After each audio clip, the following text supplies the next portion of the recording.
Nkwebaziza nnyo ggwe wenna omulungi eyeekuumidde ku Uganda One Media mukutu gwa byampuliziganya.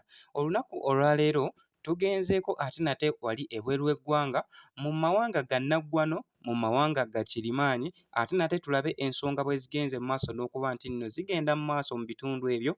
Ate nate olunaku olwaleero tugenzeeko wali mu ggwanga erya Ukraine, tugenzeeko mu ggwanga erya United States of America, tugenzeeko mu ggwanga erya Russia, tugenzeeko mu ggwanga erya Bungereza.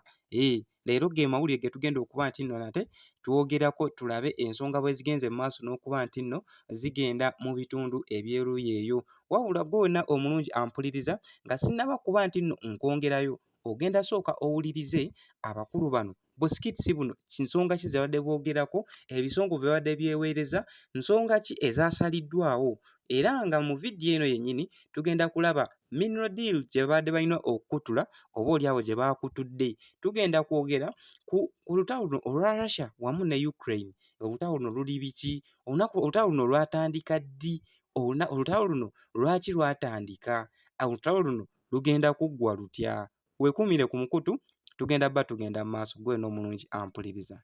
The President of the United States has just walked outside.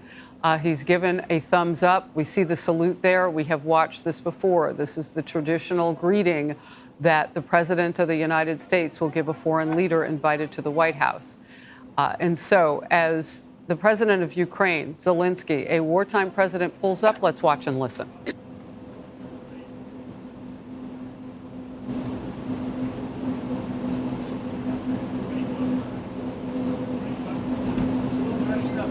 President Trump, what's your message to Vladimir Putin, sir?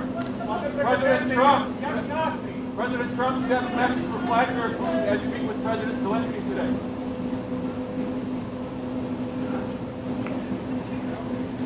You don't have the cards.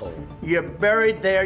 Your people are dying. You're running low on soldiers. Listen, you're running low on soldiers.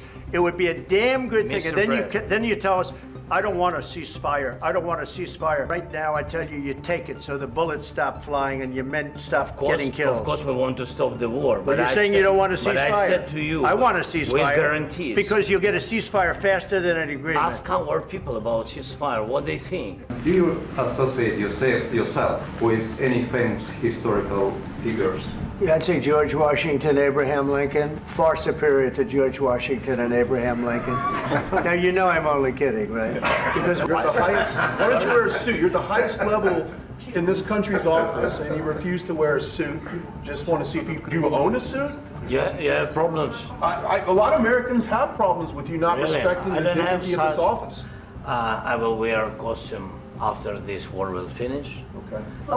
What if anything? What if a bomb drops on your head right now? I don't know. They broke it with Biden because Biden, they didn't respect him. They didn't respect Obama. They respect me. Let me tell you, Putin went through a hell of a lot with me. He went through a phony witch hunt where they used him and Russia.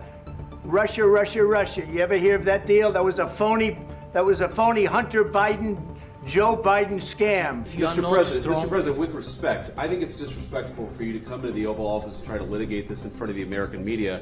You should be thanking the President for trying to bring it into this conflict. Have you ever been to Ukraine? Do you feel like the U.S. is on your side, that the President Trump is on your side at this moment?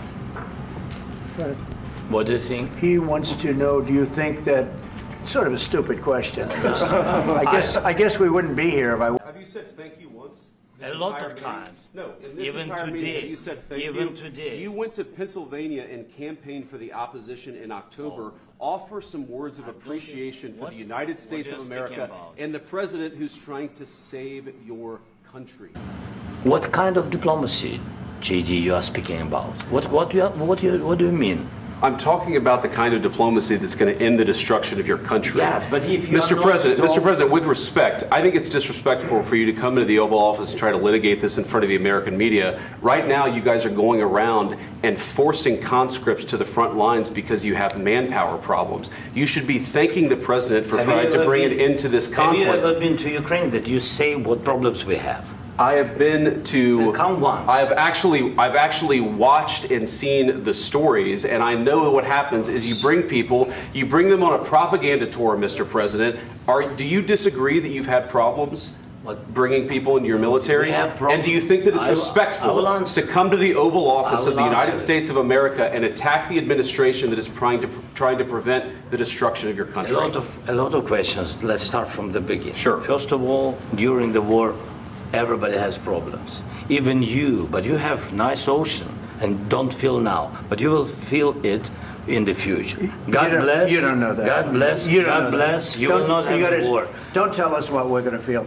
We're trying to solve a problem. Don't tell us what we're going to feel. I'm not telling you. Because you're in no position to dictate that. That's exactly what you're doing. You're in no position to dictate what we're going to feel. We're going to feel very good. You will feel influence. We're going to feel very good and very strong. You will feel influence. You're right now not in a very good position. You've allowed yourself to be in a very bad position, and he happens to be right about it. From the very beginning of the war. You're not in a good position. You don't have the cards right now. With us, you start having cards. Right now, you don't. You're playing cards. You're playing cards. You're gambling with the lives of millions of people. You're gambling with World War III. You're gambling with World War III. And what you're doing is very disrespectful to the country, this country, that's back to you, far more than a lot of people said they should have. Have you said thank you once this entire meeting? No, in this entire meeting, have you said thank you? Even today. I don't think you'd be a tough guy without the United States. And your people are very brave. But you're either going to make a deal or we're out. And if we're out, you'll fight it out. I don't think it's going to be pretty, but you'll fight it out. But you don't have the cards. But once we sign that deal, you're in a much better position. But you're not acting at all thankful. And that's not a nice thing. I'll be honest, that's not a nice thing. All right, I think we've seen enough. What do you think? What's this negotiation? This is going to be great television, I will say that. Kale ate nate obadde muwuliriza mulungi obadde mulabi mulungi gwe wena omulungi eyeekuumidde ku mayengo ga Uganda One Media. Kale tweyongereyo ate nate n'ensonga z'omukulu amanyikiddwako nga Volodymyr Zelensky, oyo nno ye pulezidenti w'eggwanga erimanyikiddwako nga erya Ukraine. Bw'atyo bwe yagenze mu maaso n'okuba nti nno agenda wali eri mu ggwanga erya United States of America asobole okuba nti nno mwanattu anoonya ku kiyitibwa emirembe, anoonya ku kiyitibwa peace talks, anoonya ku kiyitibwa obweziziko omuganda wange, kubanga akasajja akamanyikiddwako nga Putin, Vladimir Putin munnange tamuli bulungi, omusajja Putin tamuli bulungi, omusajja Putin anfuukidde akayinja mu ngatto. Wabula nga we twogerera bino eno omukulu amanyikiddwako nga Volodymyr Zelensky yagenze mu maaso n'okuba nti nno atuula wansi n'omukulu Donald Trump, oyo nno ye pulezidenti w'eggwanga erya United States of America, we yadde agenze mu maaso n'okuba nti nno anoonya ku mirembe asobole okufuna emirembe wali mu ggwanga lye erya Ukraine. Jjukira eggwanga lino erya America bw'obanga olina ensonga ze mugenda okuba nti nno omwogerako, ensonga ze mugenda okuba nti nno muteesaako oba musayiningako, musooka ne mugenda kye mwandiise oval meeting wali mu gye bayita oval office. Ate nate we muba mukkaanyiza ne mulyoka mugenda mu kye twandise press conference ne musalawo okusalawo okwenkomeredde. Bw'atyo omukulu bwe yabadde wali eri mu oval meeting, wabula nga mwanattu gwe wena omulungi ampuliriza, ensonga tezaamugendedde bulungi, ensonga tezaasoose kubeera za mirembe, kubanga omukulu amanyikiddwako nga Zelensky yagenze mwanattu gwe wena ampuliriza ng'asuubira okuba nti nno boogera mu ngeri ennuŋŋamu, babeera brief mu nsonga zibadde bagenda okwogera, wabula ekyamugye enviiri ku mutwe omukulu Donald Trump yamubuukidde, yagenze maaso n'okuba nti nno amusosogeza, amusonseka obugambo obuluma, wabula omukulu Zelensky naye mwanattu musajja teyeerya ntama, yagenze maaso n'okuba nti nno azaayo ebigambo ebisongovu eri President Donald Trump wamu ne Vice President we amanyikiddwako nga JP Vance, oyo no ye Vice President wa Donald Trump, era nga omukulu Donald Trump ye yamwerondera ye nga ye kennyini nga bakyalina mu campaigns ze. Omukulu yagamba ono yajja okubeera Vice President wange, yoyo omukulu JP Vance nga mwagenze maaso n'okuba nti nno mumulaba mu katambi awo. Wabula nga ensonga enkulu omukulembeze wa America Donald Trump gye yabadde asisiitiddeko ensonga y'okuba nti nno omukulu Volodymyr Zelensky akkiriza basayininga eddiiru, akkiriza basayininga treaty egamba nti olw'okuba nti nno Donald Trump oba eggwanga erya America litaddeyo obuvujjirizi bungi, litaddeyo obuyambi bungi mu lutalo lwa Ukraine okuba nti nno omusajja mukulu Volodymyr Zelensky afuna emirembe wali mu ggwanga erya Ukraine, olw'okuba nti nno gavumenti ya America etaddeyo obuyambi bungi obukunukkiriza mu biliyoni 5 eza US dollar.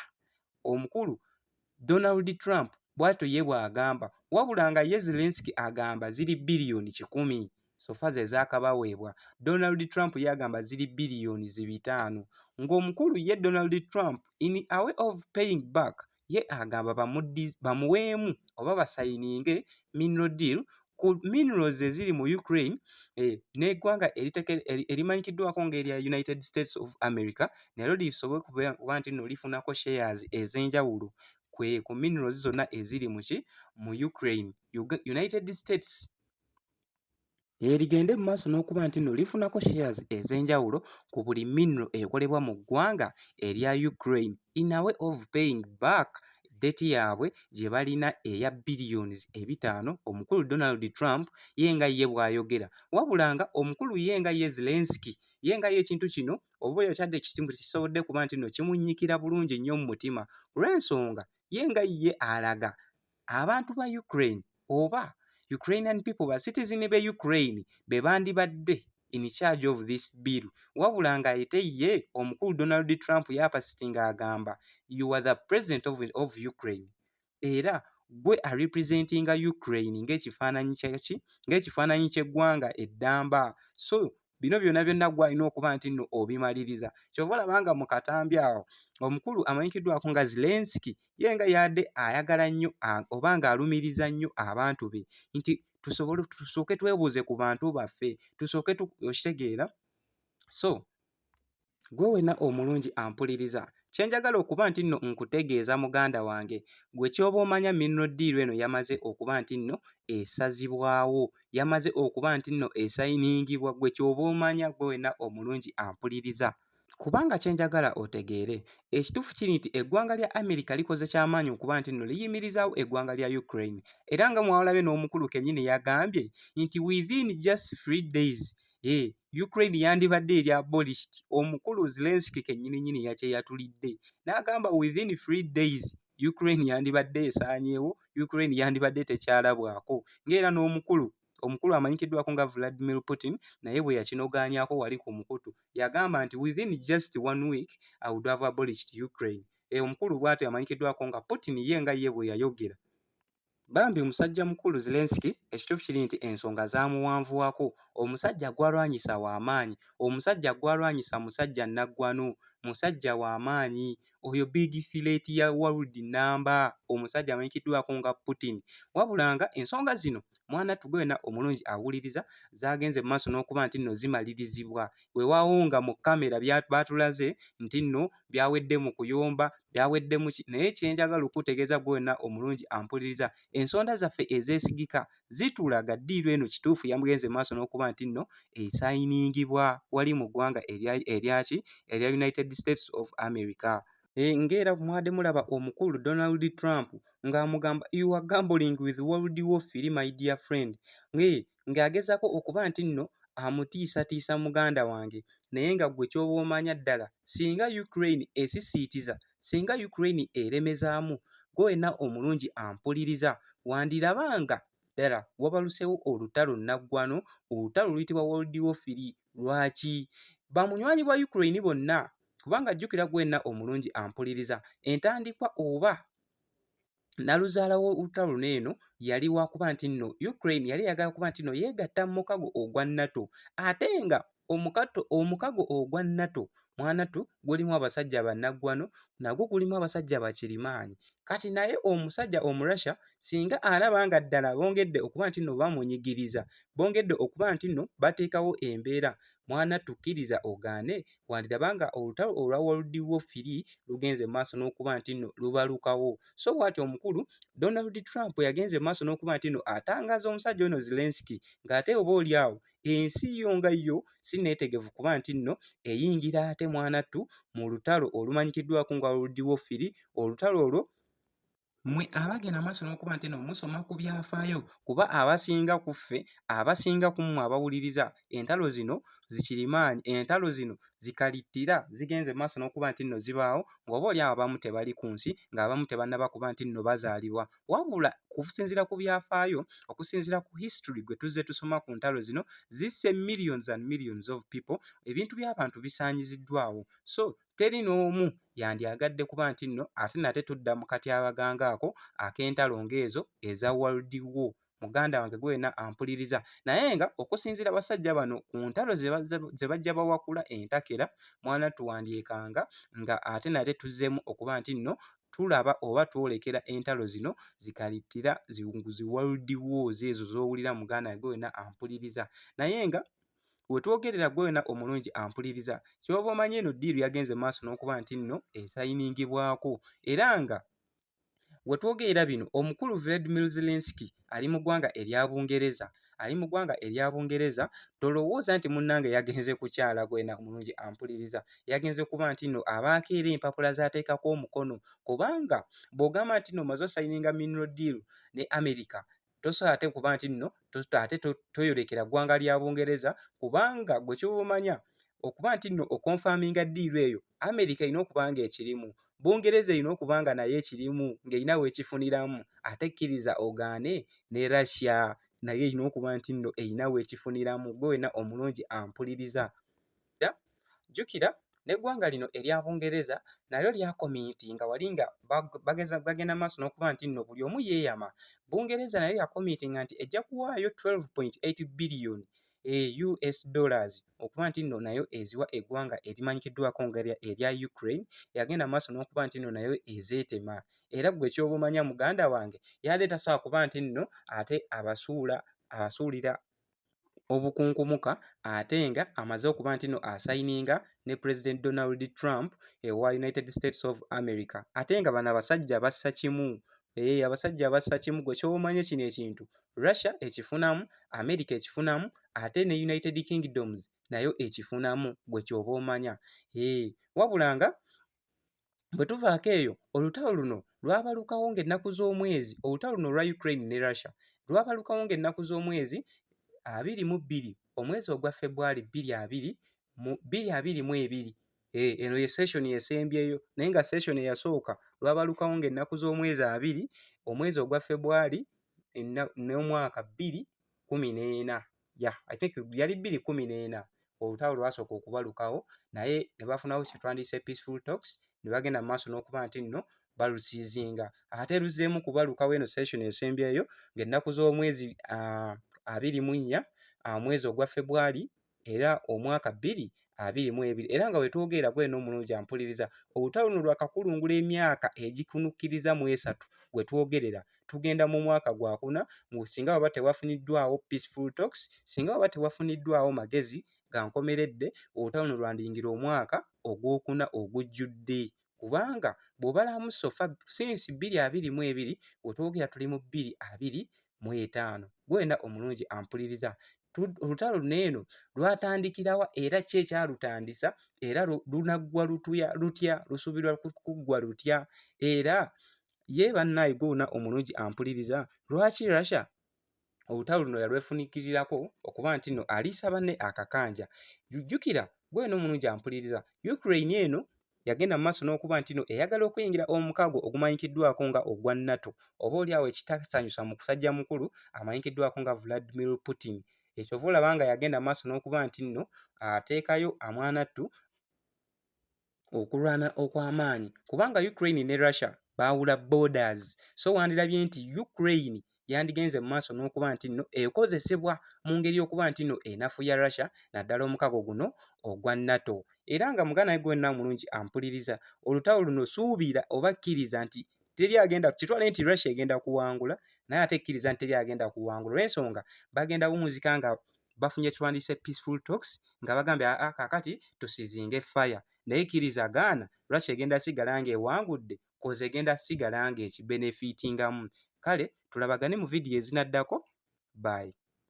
Ebigambo bino bituuka eri omuntu yenna ng'ebizibu byakukwatira mu manvu ng'ogezezzaako buli wamu okubyetakkuluzaako wabula n'okootakoota mu gaabwanda. Omulongo wa Swanga mu Luutanso zakusabye okkalire kubanga Zebulembe okukunaazaako amaziga ng'oyota ku byoto bye kafuumuula bibamba. Gwe wenna ng'ogobye ku mpapula ezifuluma eggwanga nga byagaana. K'oba ebweru wa Uganda ng'obutuuze bugaanye, amaka gakulemye, emirimu gitabuse bizinensi ekunyiye, omulongo wa Swai mutuufu okukuwonya embeera ya mbulabutuulo ng'agenda kukumira ku byoto. Kuba ku ssimu nooti 7528 nooti 910 awo mbe butoola n'omu Luutansozi olwo yalambulula ebikutte entimba n'emigadde wanaakuwunzikira nga weeyagala ng'ebiri gye bitannaba kugwa kyankooto.